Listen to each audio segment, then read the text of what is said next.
To quote Vision, "Something isn't beautiful because it lasts. It has been a privilege to give you this alternate series, but now we get to the final part. First, we will be discussing the shows that started out on DC Universe. Remember that shit? Well, I do at least. Some of these would move on to HBO Max, which turned into Max. One would get canceled, and one would move to the CW. Then after that will be the only DCEU show we ever got, and then the rest would be the grab bag of other shows that appeared on a bunch of different networks. Most of these counterparts will be pretty self-explanatory, so I will not be diving deep into the comparisons as well as the casting, because there's only so many times I could say, hey, that works, right? So let's move on to the comparisons. The first counterpart we have is Titans, which would become Young Avengers from 2018 to 2022. The Young Avengers are probably the most popular Marvel team featuring young heroes, even though it doesn't even come close to rivaling the Teen Titans, but it's the best one I could give. So here we are. So the team would consist of Iron Lad /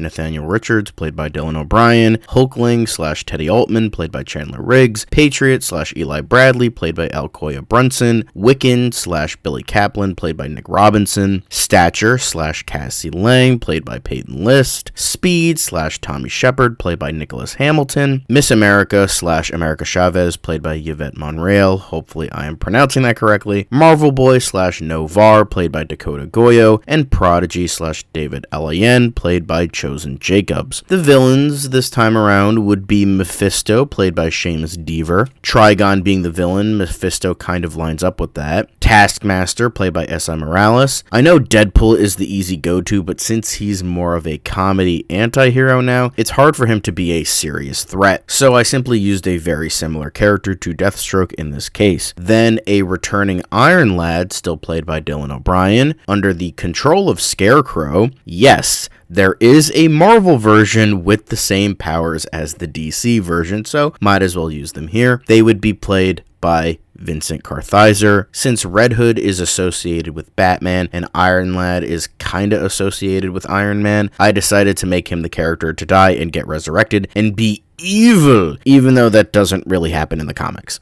But I'm using it here, so, you know, it's my show. I can do whatever the fuck I want. Then finally, for the final villain, I have De Guzman and the Darkholders. And De Guzman would be played by Franco Potente. I'm probably mispronouncing that. If I do so, I apologize. The next one seems pretty obvious with the Doom Patrol counterpart, which would become X-Men from 2019 to 2023. Many have stated that the X-Men was the more popular ripoff of the Doom Patrol, so it makes sense that they would be getting this counterpart. I am aware that I have been avoiding X-Men because Marvel technically didn't own the rights at this point, but since the counterpart is too perfect, I decided to let it slide. Maybe they have a rights deal like Sony and Marvel do with Spider-Man in this universe, so we can explain it that way. The team would be of the OG X-Men, and with that consist of Professor X / Charles Xavier, played by Timothy Dalton, Cyclops / Scott Summers, played by Matt Bomer, Iceman / Bobby Drake, played by Cole Sprouse, Angel / Warren Worthington III, played by KJ Apa, Beast / Dr. Hank McCoy, played by Brendan Fraser, and Jean Grey, played by April Bowlby. The villains would be the Beyonder, played by Alan Tudyk. Even though he's not really an X-Men villain specifically, that fits perfect for Mr. Nobody. Then we would have Legion, played by Curran Walters, for the next villain. Even though Legion is a better counterpart for Crazy Jane, I feel like Dorothy Spinner is one of those all-powerful characters like Legion. Plus, Spinner is the child of the wheelchair-bound leader of the team with Chief, much like Legion is with Professor X. Then for the next villain, I thought of Polaris, played by Diane Guerrero, along with a variation of the Brotherhood of Mutants, maybe something like the Inner Circle, but I thought that fit for Madame Rouge. Finally, for the last villain, I have Magneto, played by Julian Richings, being the Immortus counterpart, since Immortus is probably the Doom Patrol's archenemy, like Magneto is for the X-Men. The next one is a rather obvious one with Swamp Thing, which becomes Man-Thing in 2019. It's pretty self-explanatory since many have said that Man-Thing is a ripoff of Swamp Thing, except as a much weirder character, if you could get weirder than Swamp Thing. First things first, Dr. Ted Sallis would show up briefly, like in the actual show, played by Andy Bean. Then Man-Thing would be practical, played by Derek Mears, just like Swamp Thing was in the show. Then for the other characters, we have Ellen Brandt, played by Crystal Reed, Dr. Will McCalvin, played by Gerald Prescott, Dr. Kurt Connors, yes, that one, played by Kevin Durand, Dr. Barbara Morse, played by Jennifer Beals, and then the villain, Dr. Paul Allen, no, not that one, played by Will Patton. Not really a ton with this one, so moving on. Now what is done with the obvious ones, time for a less than obvious one with Stargirl, which becomes Spider-Gwen from 2020 to 2022. This mainly comes from personalities. They're both younger female blonde characters connected to a much more popular character who are very quirky and adorkable. So even though they are very different on the surface, they have a lot of similarities deep down. Firstly, there is Spider-Woman, who would eventually become Ghost Spider, played by Brett Basinger. For her parents, we have Captain George Stacy, played by Luke Wilson, and Helen Stacy, played by Amy Smart. Then for other supporting characters, we have MJ Watson, played by Abigail Cohen, Gloria Grant, played by Angelica Washington, and Reed Richards, played by Dusan Brown. Peter Parker would be a smaller character who would become Lizard and killed by the end of the season. He would be played by Hunter Sansone. Then for the villains, I would have the Sinister Six for the first season. They would include Green Goblin / Harry Osborn, played by Jake Austin Walker, Man-Wolf / John Jameson, played by Neil Hopkins, Dr. Octopus / Olivia Octavius, played by Joy Osmansky. I hope I'm pronouncing that correctly. If I'm not, I apologize. Scorpion / Aaron Davis, played by Mike Epps. Kingpin / Matt Murdock, played by Henry Thomas. And Lila Bennett, played by Meg DeLacy. Then we have Kindred, played by Nick Tarabay, demonic character, kind of like Eclipso. Then, finally, I decided on Carnage for the final villain, who would be played by Abigail Cohen, as she possesses MJ in the Earth 65 universe. Even though that doesn't really match up with the Icicle counterpart, there's more of a personal connection there with the heroes because he's a returning villain, so I decided to make it a friend-turned villain for the final villain of the show. Then, for Peacemaker, which isn't obvious when you first think of it, but will be once I explain it, Foolkiller from 2022 to present, kind of. I mentioned this when I was doing my Netflix shows with how Foolkiller in Jessica Jones became Peacemaker. So here is where the idea was first conceptualized. Peacemaker kills anyone to retain peace by any means necessary, while Foolkiller kills all the fools to retain the status quo by any means necessary. They're essentially the same character with the same ideology, but slightly tweaked. In terms of the iteration of the character, I feel as though Salinger makes the most sense because he fits into the idea of Peacemaker the best as more of a villainous vigilante who can become an anti-hero, while the original Foolkiller was more of a sadistic serial killer who can't be redeemed. He would be obviously still played by John Cena. There aren't a ton of supporting characters, but I do have Solo, played by Freddie Stroma, another superhero-esque character that fits into the idea of vigilante. Stanley Swickle, a rogue SHIELD agent, played by Steve Agee, who would help out Foolkiller. Then Walter Newell, an ally of Foolkiller, who would be played by Chukwudi Iwuji, to help fill out the cast, I guess. Finally, we have Melanie Hawkins, Salinger's girlfriend, played by Jennifer Holland. For the villain, I think a cool one would be Vengeance, partly played by Robert Patrick. He doesn't have a lot of villains, so I went with that one. This is the only one that's kind of iffy because it's still going on and we don't have any info for season 2 or whatever the hell it's going to be. And this is a different continuity, so it probably doesn't even matter. I included it because it existed and it worked. Might as well, right? Now for the shows that appeared on Fox, NBC, Sci-Fi, Epix, and HBO. First, we get to our Gotham counterpart with Sergeant Fury from 2014 to 2019. While Gotham is more enriched with lore of one character, that being Batman, Nick Fury is more general, as he is just a Marvel character with his own lore, not really connected to anyone specific, but I feel like he had enough history to make a show surrounding him work, especially when we have characters from S.H.I.E.L.D. joining into the mix. I would imagine this show would take place in the 1980s, and the war that Fury would take part in would be Vietnam instead of World War II. Firstly, we have Nick Fury, played by Ben McKenzie.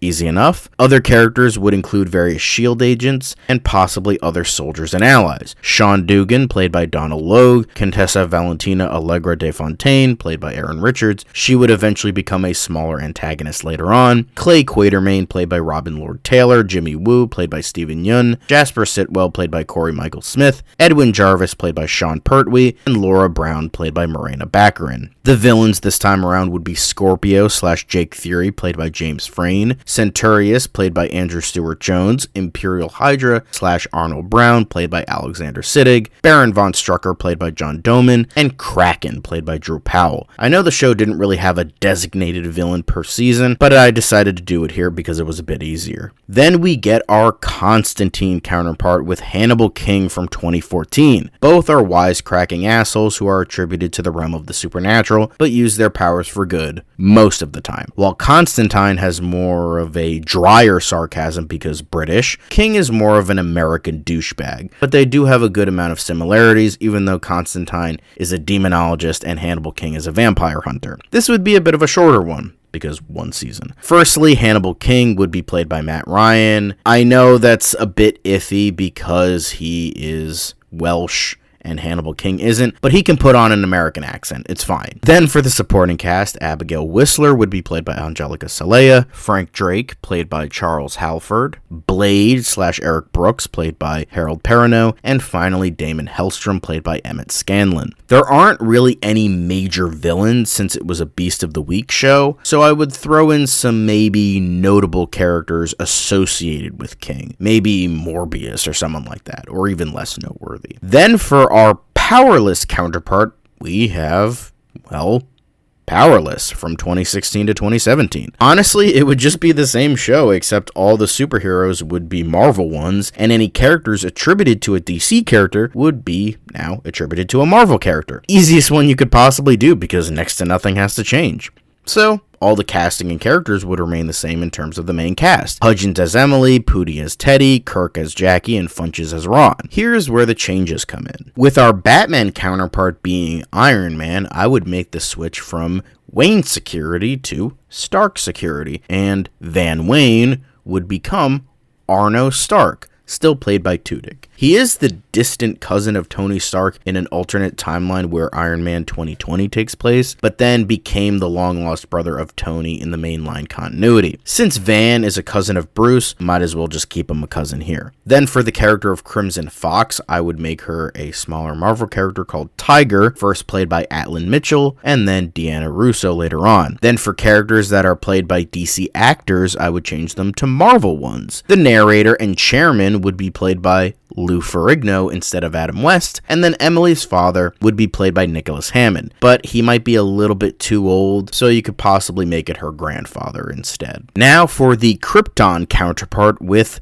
Captain America, The Early Years from 2018 to 2019. Since Krypton is a prequel to the mainline Superman, I thought it would make sense that Captain America get a prequel to his main story in the present. However, the difference here, since Krypton was originally supposed to be a prequel to Man of Steel, but fell through for whatever reason, I decided to actually make The Early Years an actual prequel to the Marvel Extended Universe. Hence why I used some of the same actors. If you don't remember, I'll just reiterate here. John Krasinski, Wallace Day, Cameron Cuff, Tommaso Cinelli, and Russell Crowe would return to reprise their roles as Captain America, Peggy Carter, Howard Stark, Young Bucky, and Heinrich Zemo, if you don't remember. Then for other characters, we would have Dum Dum Dugan, played by Rupert Graves, Izzy Cohen, played by Sean Sipos, Gabe Jones, played by Aaron Pierre, Dino Manelli, played by Rasmus Hardiker, Rebel Ralston, played by Stas Nair, Pinky Pinkerton, played by Doug Booth, Junior Juniper, played by Jared Gilmore, General Chester Phillips, played by Elliot Cohen, and then finally Abraham Erskine, played by Emmett Scanlon. Then for the villains, they would be Red Skull, played by Blake Ritson in Season 1, and then, as I mentioned before, Heinrich Zemo, played by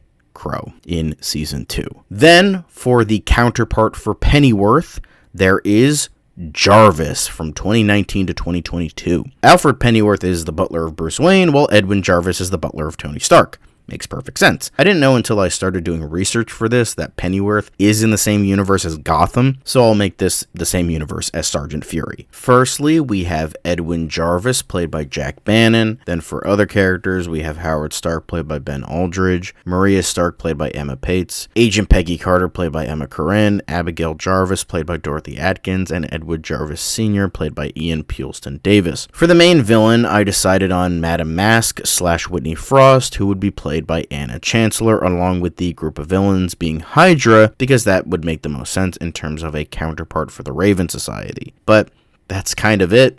Moving on. The final one was probably the toughest one out of all of them and very loose, but for the Watchmen counterpart, I have Squadron Supreme from 2019. Since DC's Watchmen were a pastiche of Charlton Comics characters, I decided to make the Watchmen counterpart the Marvel pastiche of DC's Justice League. I mean, it's not exactly a perfect counterpart, but they are pastiches of certain characters, so it works. And I really had to dig deep to make this work. With this, it's not going to be an accurate counterpart because what Lindelof did with the source material is beyond fucking stupid, so I'm just going to make it a typical superhero story. So essentially, I'm going to be making the team the 7 members of the Justice League, but with the Squadron. Hyperion, played by Andrew Howard, Nighthawk, played by Tom Mison, Power Princess, played by Sarah Vickers, Blur, played by Jovan Adepo, Dr. Spectrum, played by James Wolk, Amphibian, played by Yahya Abdul-Mateen II, and Skymax, the Skrullian Skymaster, played by Cheyenne Jackson. Then for the villain, I decided on Imus Champion, played by Jeremy Irons. I also don't really know much about Squadron Supreme,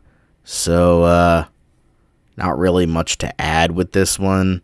Apologies. But that is all for now. The Counterpart series is done. I will probably return to this universe when the DCU becomes more substantial, but that's gonna be a couple of years from now. In the meantime, see you next time for Doctor Who: The Cancelled Chronicles.